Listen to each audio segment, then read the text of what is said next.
Hello and welcome to Homicide Hobbies. I'm Andy, And I'm Claire. and we're here to talk about some of the disturbing things that go on in the world, past and present.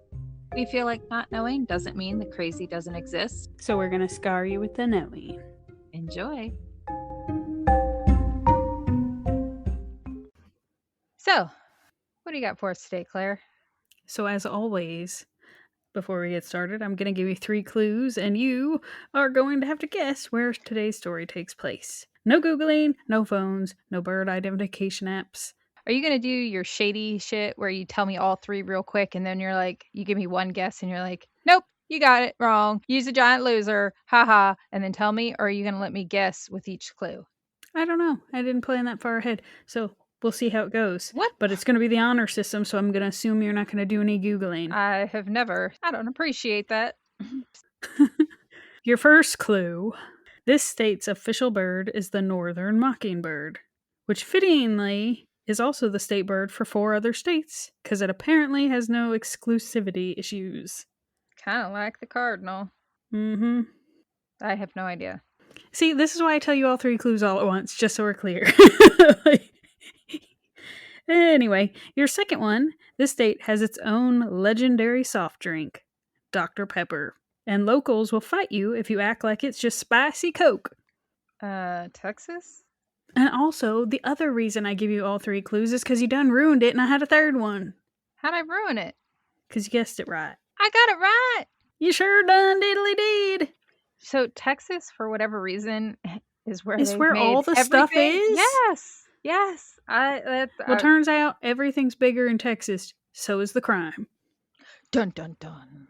I guess I'll save that other hint for another Texas case. Because funny enough, I already have one in Texas. But you guessed right. Texas is where we're headed, to Lufkin, Texas. I ain't never heard of that place before. So you do win bragging rights, 1 emotional support snack for this story, and the right to side-eye every bleach bottle in your house for the next week. That was interesting. I ain't in the mood to snack. Or stare at bleach bottles. Well, between the two of us, you're the one that needs the snack ends. And the bleach bottle, I don't plan to side-eye any of my cleaning products. So anyway, we're headed to Lufkin, and specifically DaVita Dialysis Clinic in April 2008. Now imagine this. Mm-hmm. You're strapped into a recliner with tubes running from your arms to a humming machine. This is supposed to be your lifeline. You're here 3 times a week, every week, because your kidneys have decided to clock out early. You know the nurses by name. They know your grandkids, your favorite snacks, which arm is your good arm. You know this routine. You know who brings peppermints, who falls asleep halfway through treatment, and which nurse always asks about your family. Dialysis is supposed to be boring, reliable, predictable.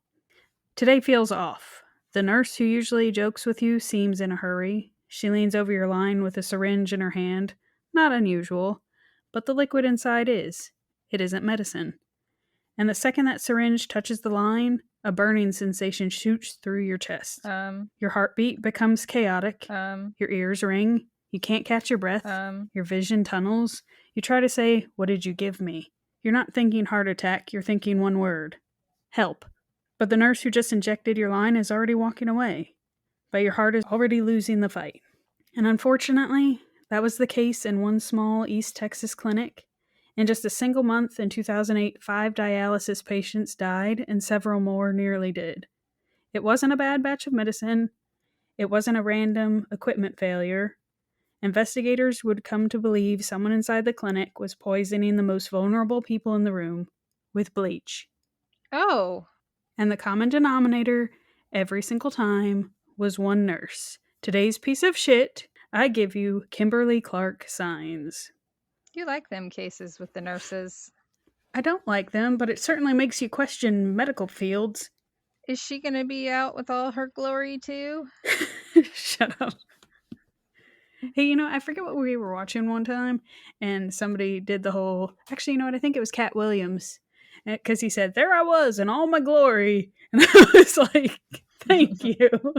Because he for sure wasn't naked. Oh, sure. You're going to compare using the term incorrectly or correctly to one of the men folk. I thought we discussed this already. But I laughed. But anyway, let's set the stage before we even bring in Kimberly into all this. That's what you just done did. I know, but I'm dialing it back because now you know what we're going to be discussing. So, for those who don't know, if your kidneys fail, end-stage renal disease, you don't just feel bad. Your body literally can't filter waste from your blood or keep your fluids and electrolytes balanced. So dialysis is the machine that steps in and does the job for you that your body no longer can. Most patients will sit in a chair 3 to 4 hours at a time, usually 3 times a week, while their blood cycles through this machine, gets cleaned, and goes right back into their body. So you're hooked up to a machine, your blood is outside of your body, and you're relying on the staff to keep you alive. It's the definition of vulnerable. Now, dialysis centers are supposed to be boring in a good way because patients might feel tired or a little off, but cardiac arrests on that floor, it's not something that should be happening regularly. Under normal conditions, dialysis patients rarely code, but in Lufkin in April, something obviously, like I told you, was awful wrong because they had several in a month. Wow. So I just wanted you to wrap your head around that this isn't a spot where it's not like the emergency room, that this isn't, Yeah, it should be run of the mill. Yeah. Now, Kimberly was born November 3rd, 1973 in Fall River, Massachusetts. But she grew up mostly in East Texas, attending school in Polk near Lufkin. Now, junior high and early high school, she was a cheerleader, but by all accounts, she was pretty normal, social. She wasn't like a troublemaker kind of kid, but your typical small town Texas gal. Then her life is going to veer a hard right because Kim's going to become pregnant and drop out of school. I was waiting for some sort of reaction in this. Mm-hmm. What do you want me to say? There's nothing abnormal, but she gets pregnant in the high school? Like, we went to high school differently. So Kim becomes pregnant, drops out of school, and just like you do back in the day, you get hitched. So that's what she does. And she and her husband will welcome a baby boy. Now, for a while, she tried to settle into domestic life, but it didn't take. So that marriage... Sorry. That's just funny. It didn't take. All right. She gave it a good try, but she wasn't the mothering type. All right. So she wasn't the wifely type either. But the marriage will eventually fall apart and she's going to get divorced. But then she's going to be like, you know what? Maybe I didn't try right the first time. So she's going to get hitched again. And this time, that's when she becomes Kimberly Saenz. And she'll squirt out another kid because... If at first you don't succeed, try again. But why not add this? We'll try again. Yeah. Now, people close to her describe Kim as someone who struggled to find her identity. She wanted stability, a career she could be proud of. And then something happened that would shape her future path. At 24, Kim nearly dies. She developed a severe case of pneumonia, not the I'm sick and miserable kind, but the hospitalized, I can't breathe, I need oxygen, I'm nearly dead kind. The kind where doctors tell your family to prepare for the worst because their odds are you're not going to make it. But she did have that she was young on her side, but beyond that, people still die of pneumonia because it can be vicious. And she was in pretty rough shape. But we wouldn't have this case if she died, unfortunately for everybody else who she does kill, but she does live. And Kim will later say that the nursing care she received changed her life. She said, "They saved me. I want to do that for someone else." I'm going to say she failed miserably, and I don't know what kind of nursing care she received, but... Well, they saved her life. But that became her motivation, her calling. So she'd enroll in college and become a vocational nurse. Now, this is important because so often with medical killers, their story doesn't start with evil. It starts with idealism. And then eventually that decays because just like her first and second marriage, she's not real good at the follow-through. Now, eventually, she gets her nursing license and starts working in local healthcare facilities. On paper, being a nurse in a dialysis clinic is a stable, in-demand job. You're dealing with chronic patients, not emergency room chaos. But behind that job title, Kim reportedly had a messy employment history. Multiple healthcare employers had already fired her at least 4 times before DaVita even hired her. Why? One prior firing came after staff discovered Demerol in her handbag and evidence she tried to cheat on a drug urine test. Oh, how did that get in there? It just failed. But no, I won't take a drug test. She was also arrested in 2007 for public intoxication and criminal trespass after a domestic disturbance. She and her husband later reconciled, but this was not a woman whose life was calm and stable. She struggled with substance abuse, had a record, and already raised several red flags in healthcare settings. And yet, DaVita hired her. Wow. That's So by insanely irresponsible. Dude, I was scratching my head because how does that even happen? Unless she's being let go and, well, they're just not, it sounds like they're not verifying her employment history, or she's not putting it down. How is it not marking her nursing license? That's what I'd like to know. So by early 2008, Kimberly is working as a licensed vocational nurse at the DaVita Dialysis Clinic in Lufkin. Patients know her as Nurse Kim. She's in the room every day, helping hook up lines, giving meds, taking vitals, and she has access to chemicals used to clean the machines, including bleach. Now let me paint you a timeline because this case is basically a month-long slow-motion disaster. From January 2007 through March 2008, the clinic had only 2 calls to emergency medical services for patients who coded during dialysis. That's 2 patients in 15 months, which is more like what you'd expect. Then comes April 2008, and that 1 month alone, EMS was called to the clinic 30 times. That's insane. Patients were suddenly crashing, dropping blood pressure, chest pain, cardiac issues. Some survived, some didn't. The spike was so extreme, though, that paramedics started to get nervous just seeing the clinic's address come across the neighborhood or the radio. So on April 1st, 2008, 2 patients, Thelma Metcalf and Clara Strange, both go into cardiac arrest during treatment and die. That same month, others suffered severe adverse events. Dialysis patients do die. They are medically fragile, but not like this. Not stacked in one cluster, not stacked at one clinic. DaVita corporate got worried. They sent a clinical coordinator, Amy Clinton, to Lufkin to figure out what was going on. And even with Amy watching, the emergencies continued. Paramedics were so alarmed they wrote a letter to the state health authorities basically saying, hey, you gotta check this out because this isn't normal and we don't know what's going on. And I'm sure they got around to it all kinds of snappy. Well, you figure from like the first week in April, like they can't figure it out. Yeah. So by snappy, I bring you to April 28th when state inspectors are physically present in the Lufkin DaVita clinic.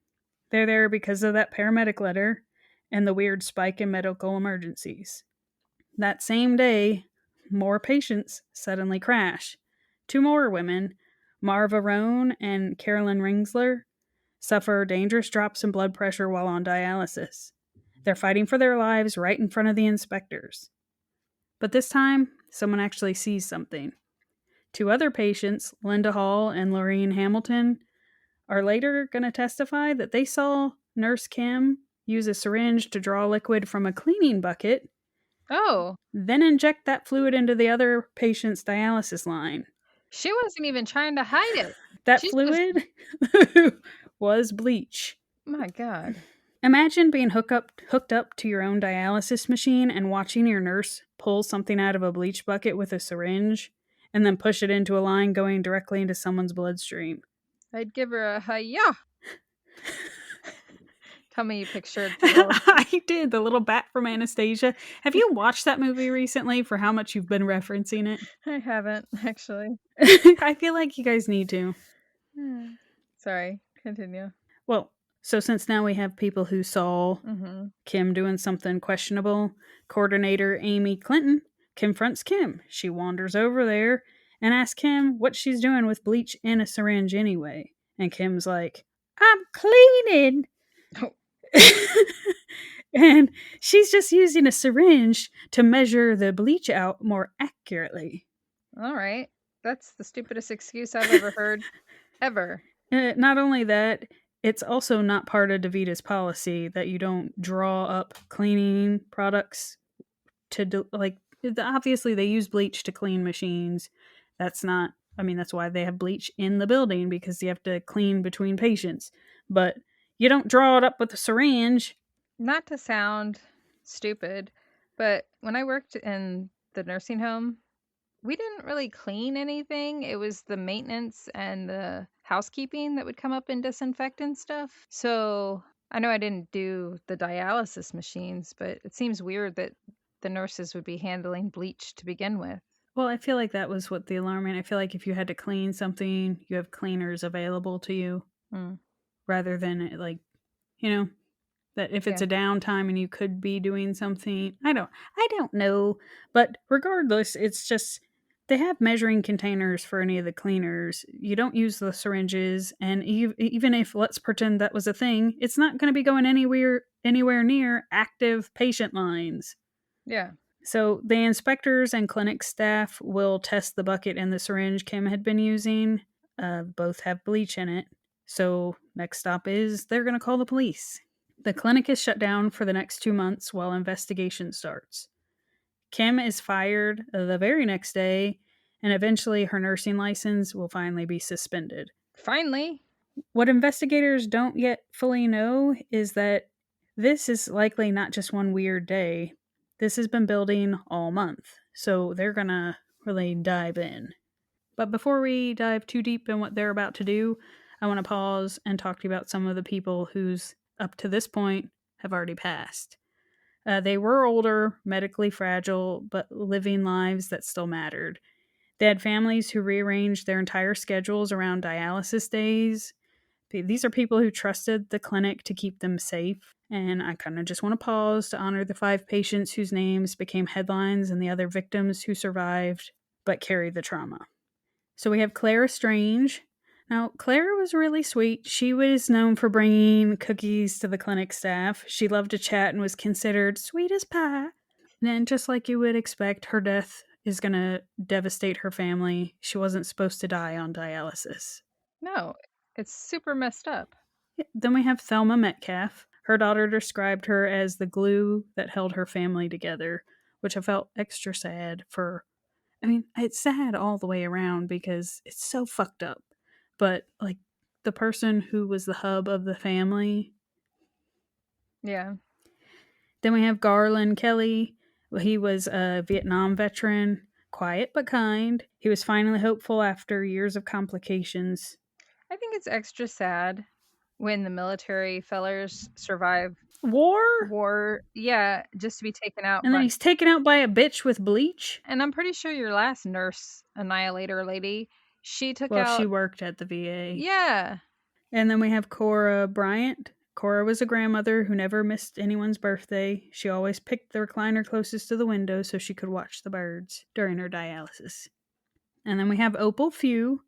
Opal was fiercely independent, a widow who still lived alone and insisted on driving everywhere herself. Her last day haunts everyone who was there. One coworker will testify that Kim went on a cigarette break after tending to Opal. Now, shortly after Kim walked out, Opal coded, while others are rushing to help. When told that, Opal's coding, or she knows that there's something urgent, Kim doesn't rush back in, which struck everybody as callous given that she was just with her. Yeah. Now, we also have Marv Rohn and Carolyn Ringsler. Those two are going to survive. And then there's a couple others who suffered cardiac episodes but also lived. The lucky few. Some reported nightmares, panic attacks, and long term health decline. Yeah, I wouldn't go back to the doctor. Right. Well, how can you feel comfortable with anybody? Like, the amount of trust you give to people in the health field is scary, to think that you can have just some fucked up, nasty asshole just doing whatever. And I can see where you would have panic attacks. Yeah, I can see how your health would decline. Okay, so now back to the investigation. So, how do you prove something like this? I mean, bleach is a household chemical. Dialysis clinics use it all the time to clean equipment. The machines and the lines are already complicated. People are sick. How do you go from weird spikes in cardiac arrests to we can prove this nurse injected bleach into people's blood? Well, the investigators start with patterns. They look at every incident that month, who coded, who got sick, who was on duty. An epidemiologist from the CDC will get involved and does a statistical analysis. They find something chilling. Kim was present at every adverse event in all of April when someone died or came close to it. She was the only common thread. Police also searched her computer. On her hard drive, they reportedly found Google searches about bleach and whether bleach could be detected in dialysis lines or would kill someone. Oh.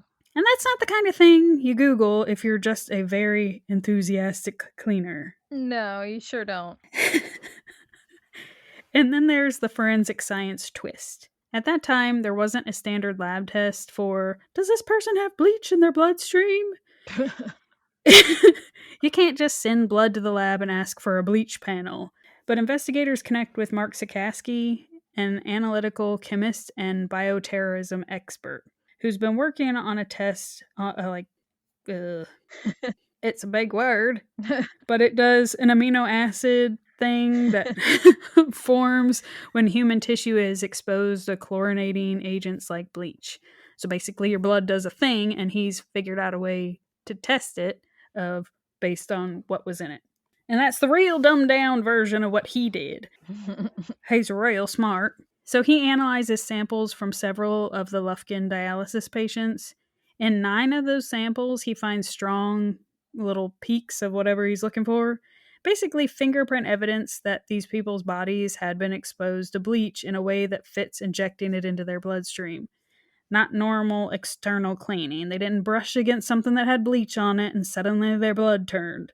So according to Mark, when the bleach hits these patients' blood, it does a thing where the red blood cells essentially burst, dropping iron, throwing off electrolytes, and causing cardiac arrest. Sounds very painful. That sounds horrifying. I don't think anything in your blood popping sounds pleasant. But between the pattern of Kim was always there when something bad happened, the eyewitnesses who saw her draw from the bleach bucket, She's so stupid.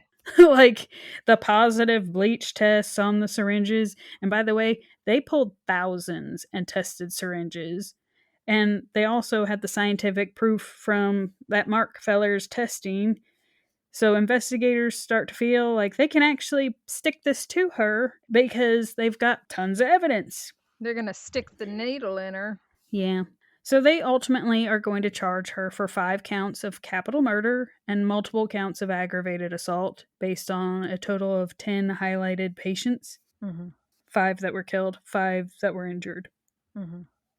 Now, it's going to take a year of them doing this investigating and putting things together because I know I summed it up real fast and made it pretty, but that was a lot of investigating. They had to find that feller Mark. He had to do his little tests and break out his magnifier. So it's just... He's just really enjoying dumbing down the medical side of things. I'm sure he went to all them schoolings just so He sure you could did. dumb it. His parents are real proud. No, his parents are in real debt. They are. But he's doing great things. Way to go, Mark. Good job, Mark. But so they spend a year doing that before they arrest Kim and hold her ass for trial. They hold her ass? What about the rest of her? Well, maybe that's what holds her down. When the case goes to trial, a big part of it is just what kind of a nurse was Kim? Was she caring but overwhelmed, or was she cruel and reckless? Cruel and reckless, because I've never heard of a caring person deciding to just off people with bleach or anything else. Well, of like a pattern, like up prior to this month kind of thing. So they're going to drag in her coworkers to testify. Did they not look at her work history either? Well, they would testify that she expressed dislike for certain patients who then either died or coded. One coworker, Candace Lackey, said Kim had made negative comments about a number of them, and those names later line up eerily well with the number of people who had adverse events when they came in. Another coworker describes Kim's behavior around when Opal coded and how she was just like still smoking her cigarette and didn't seem like in a terrible hurry to come help this poor woman who's actively dying. Yeah. So it paints a picture of someone who is, at best, indifferent and at worst, actively hostile towards the people she's supposed to be there keeping alive. A nurse described Kim as cold during patient emergencies. She said she didn't run, she didn't walk quickly, she didn't help, she just watched. And remember, this is on top of that shaky employment past, prior firing, suspected drug theft, the 2007 arrest. This is not the person you want standing over your own bloodlines, let alone anyone else, and especially with access to bleach. Kim's trial finally begins in March 2012. Prosecutors are going big. They're pursuing the death penalty. The prosecutor's story is that Kim was an angel of death, the nurse who used bleach as a weapon. They lay out the spike in emergencies, the pattern, that she was there every time, the eyewitnesses, blah, blah, blah, the syringes, the tests from Dr. Mark, the exposure results, and all that. The defense, of course, tries to introduce an alternative explanation. Dialysis patients are medically fragile. They die, and they just happen to be dying there. And they also use the whole bleach was everywhere in the clinic. Contamination of equipment was possible. Maybe people didn't clean the lines very well. And Dr. Mark's new testing things on the blood, it's new and not really widely accepted. They don't know if this is true science. He could just be making this up. What? And other staff had access to bleach. They also argue that the clinic had broader safety protocol issues, implying that the corporate DaVita and the system itself had failures that could explain for what happened, and they're just blaming it on Kim and wrongly labeling her a serial murderer. Now, the jury hears from the CDC failure, Dr. Mark, and from coworkers, from the patients that survived, from the state investigators. They'll see tons of charts of who coded and when, what shift Kim was working, the lab results from the blood samples. That's the only time the machines weren't cleaned well. But anyway, so the prosecution had a pretty strong case, especially when they had witnesses that they were patients already hooked up to the dialysis line. So their descriptions of what they saw was very powerful. And again, I can't harp on it enough. Bleach isn't something that goes into a syringe. Ever? There's also another thing with her trial. Kim would not testify on her behalf, which I think is pretty weird. I feel like if I didn't do something, I feel like I would testify. I don't know. Because when I used to work for that attorney, you should just shut up and let everybody else do the things. I don't know. I think if you're like my husband, for example, and you're a nervous Nelly and just say things because you can't think of what to say correctly, you end up sounding like an idiot. Yeah, and I guess it opens up the cross-examination, twist your words. But that is one thing we haven't talked about yet, is Kim's own version of events. Oh, God. Because throughout this entire investigation, her arrest, the trial, Kim maintains her innocence. She denies poisoning anyone. She denies injecting bleach into any of the lines. She denied harming patients intentionally or accidentally. And again, she never takes the stand in her own defense because her attorneys advise her not to testify. A decision that always speaks volumes in a capital murder case. Jurors later say that they noticed her silence. Some wondered whether she avoided testifying because the cross-examination would have been devastating. The prosecution was quick to point out the only person who can tell us why she did this is the defendant, and she's choosing not to. Even during appeals, Kim is going to continue to insist she was wrongfully accused and that the clinic chaos and poor management created a perfect storm of blame, and she's a victim too. Right. But no version of her innocence ever tries to explain the eyewitnesses, the bleach in the syringe, the chemical analysis, the statistical pattern of on all the emergency calls, you were the one who was always there. But her denial never changed the outcome, and after 4 weeks of testimony and 2 days of deliberation, Kim is found guilty of capital murder for the death of 5 patients and guilty of 3 counts of aggravated assault for attacking the others. Good. 2 assault counts end in acquittals, but the core of the case sticks. Now, we're at the punishment phase. Prosecutors still want the death penalty. They argue that she targeted extremely vulnerable people who couldn't fight back, inflicting horrific internal injuries and extreme suffering. Family members will give impact statements. One of the most quoted is from the daughter of Thelma Metcalf, who tells Kim she is nothing more than a psychopathic serial killer, and she says she hopes Kim burns in hell. Amen, sister. Despite that understandable fury, the jury chose not to give her the death penalty. After less than an hour of deliberation, they sentenced Kim to life in prison without the possibility of parole for the capital murder, plus 3 consecutive 20-year sentences for the aggravated assaults. That's 60, in case you're not good at the math, tacked on. So, practically speaking, Kim will never get out of jail. She's held in the Texas Department of Criminal Justice System. Records list her at the Patrick O'Daniel unit if you want to go visit her. Sure don't. Serving her sentence. You know, I know she didn't get a death sentence, but I think there should be a new rule of however you kill someone should be like, the whole do unto others as you'd have them do unto you. I say do that. She deserves some bleach. Maybe not even enough to like kill her, just enough to like cause her owls. Make her some parfum. Well, not even that. Just a little dash in her water. Well, like most major convictions, Kim's case doesn't end in 2012. Of course not. Them's appeals. Her lawyer, shut up, Andrew. Her lawyer files an appeal arguing issues with jury instructions, evidence, and legal errors. And in 2014, the Fourth Court of Appeals in Texas reviews the case and ultimately affirms the conviction after detailed analysis of all of her points of errors. There's some more legal back and forth at one point. The Texas Court of Appeals sends the case back for what's called an egregious harm analysis. But in the end, that one too stands. But Kim doesn't take anything lying down, and in 2016, she tries to go in front of the Supreme Court. And they go, yep, hard pass, we don't want to hear your garbage. The High Court's refusal effectively closes that door. The life without parole sentence stands. As of the most recent record, she's still incarcerated, blah, blah, blah. Go visit her if you'd like. I don't. Is she divorced, I'm assuming? Probably. Yes. Who would stick with that Looney Tune? I don't know. Who would have hired her in the first place? I wish there was some sort of repercussions for her employer. Yeah. Whoever did the hiring in the HR department deserved to be fired.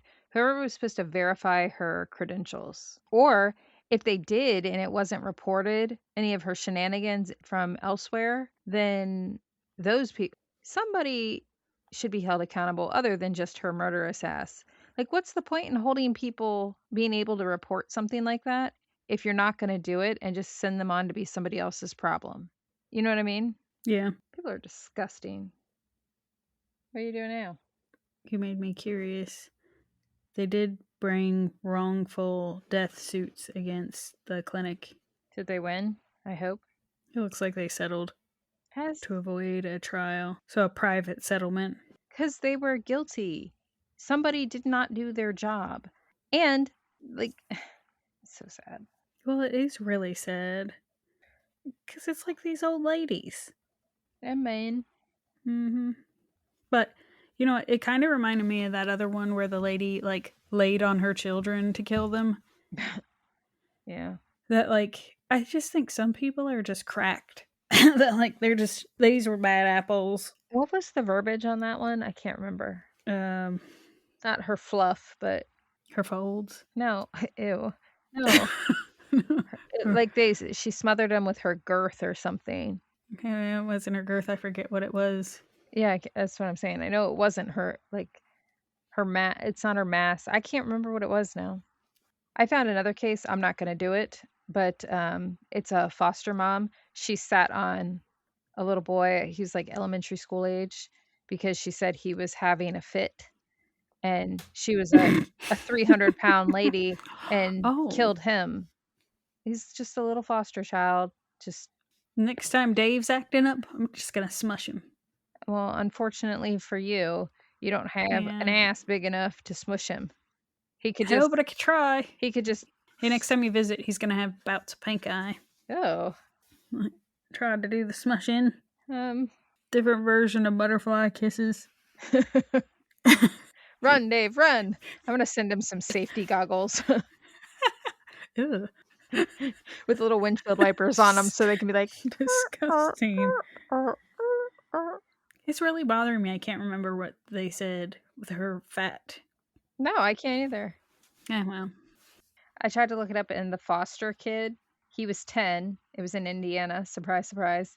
And his foster mom was 340 pounds. How old was he? 10. She sat on him for 7 minutes. Did she forget she was on him? No, she wanted him to calm down. I feel like after 3, he was calm. My God, this has become a thing. There's a mom. No, it does not. No. There's a mom who sat on her 4-month-old baby Deliberately? to smother it. Yeah, but you know how some people will be like they fell asleep in the bed and then just rolled over on it? It says she intentionally sat on it. I would not do that. Or it's reported she said, "Why don't you die?"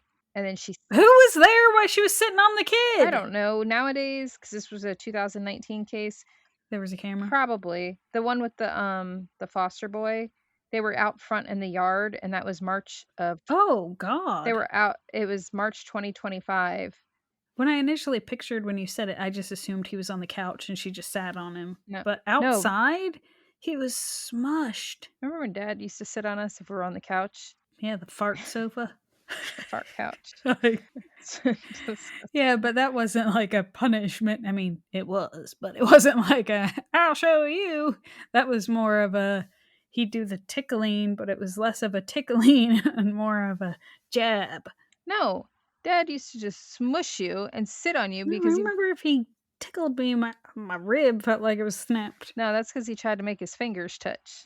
Yeah, none of that sounds appropriate. No. Oh, God. The little boy that she sat on. Oh. Did he have broken ribs? He died 2 days later. Oh, God. Well, yeah, he sustained crushing injuries. Those are, hey, you know, from your finger, those are the worst. Yeah. I need to send you an updated picture of my finger. That poor boy. Mm-hmm. Where were his parents? You said he was a foster kid. Yeah.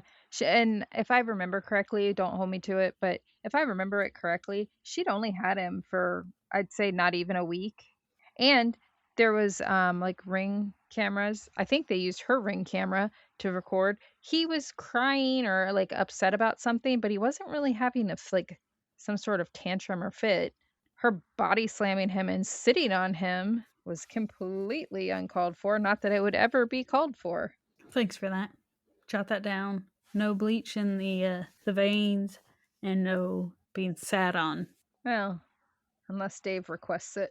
For my death, Andrea, Dave can't request how I'm going out. I mean, I guess he could. But like, I feel like we've done plenty of cases before where like he's not filling out a questionnaire. Ways to good luck editing that. That lady only got 6 years. I feel like I got spitty. Yeah. She got 6 years? Well, maybe because did she not realize she was carrying a concealed weapon? Her ass?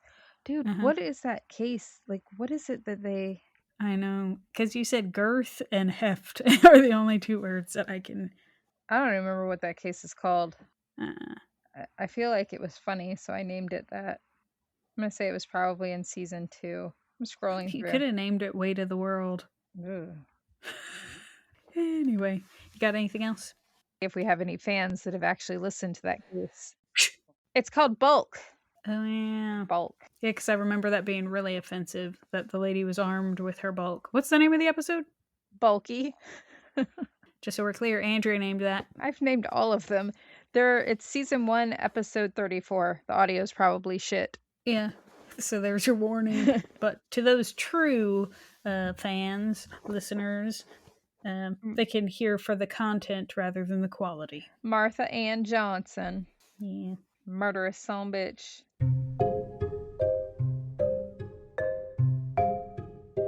We hope you enjoyed today's episode of Homicide Hobbies. If we made you laugh, if we made you cry, or if we mind-fucked you for the day, then we thank you for listening. Please write a review on whatever you're listening to us on. Tell your friends, tell your family, tell your coworkers. We're freaking awesome. And join us next week for another episode of Homicide Hobbies. I'm Andy. And I'm Claire. That's all we've got.